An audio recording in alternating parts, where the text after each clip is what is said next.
In August of 1947, 2 children disappeared in the woods near Vancouver, Washington. Their remains were never found.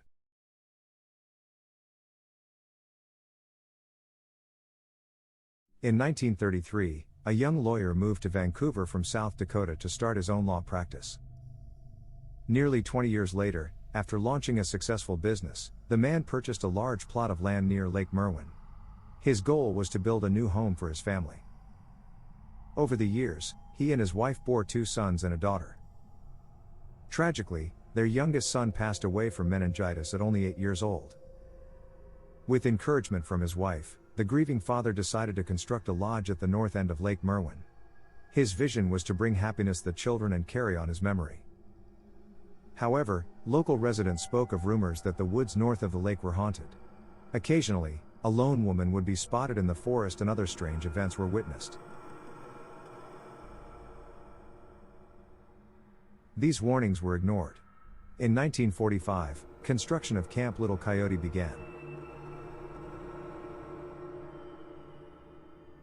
The building of the main 2-story lodge suffered setbacks during its creation. There were unofficial reports of missing equipment, vandalism, and other mischievous activities that plagued the construction process. In addition, residents claimed laborers would quit and refuse to return to the work site. Despite these challenges, construction completed in May of 1947 close to the shore of Lake Merwin. In the following month, Camp Little Coyote opened to the general public. Children, aged 8 to 12, started attending weekly trips. They went on hikes, swam in the lake, learned how to row a canoe, studied nature, and participated in Native American rituals. At the end of the stay, each young child would earn an authentic name based on American Indian lore. The Camp Little Coyote Lodge was built 2 stories tall. On the facility, it has a large bell, flagpole, and 2 stairways on either side. The brass bell was rang every morning to wake the children and at special occasions. The lodge is surrounded by a thick forest next to the lake.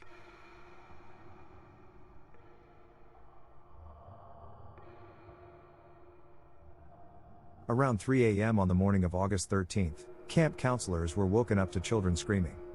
They rushed upstairs to find the terrified children and an empty bunk belonging to Amy and Margaret.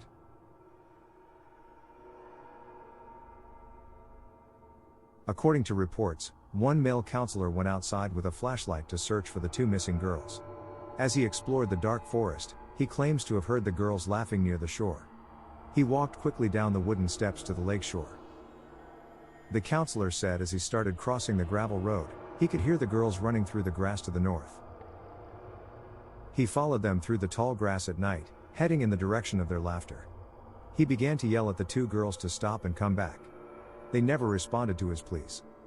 The counselor heard their laughter cut off and a large snap.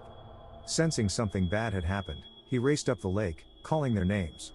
When the camp counselor stopped next to the peninsula, he heard the sound of something swinging. Turning to his left, he shone the flashlight towards the tree. When raised his flashlight up to the branches, he screamed at the sight of 2 bodies, each swinging by a noose, on a tree branch. After discovering the bodies, the camp counselor rushed back to the lodge. Without a telephone, another camp counselor sped to the local police department. When sheriffs arrived an hour later and went to the tree, the bodies of Amy and Margaret could not be found. According to eyewitnesses, the sheriffs brought several hounds to the camp. However, the dogs refused to go near the tree or search the woods. It took several hours later to organize a search party. Sadly, the search turned up empty. After the disappearance of Amy and Margaret, campers claimed to randomly wake to the bell ringing in the middle of the night by an unseen person.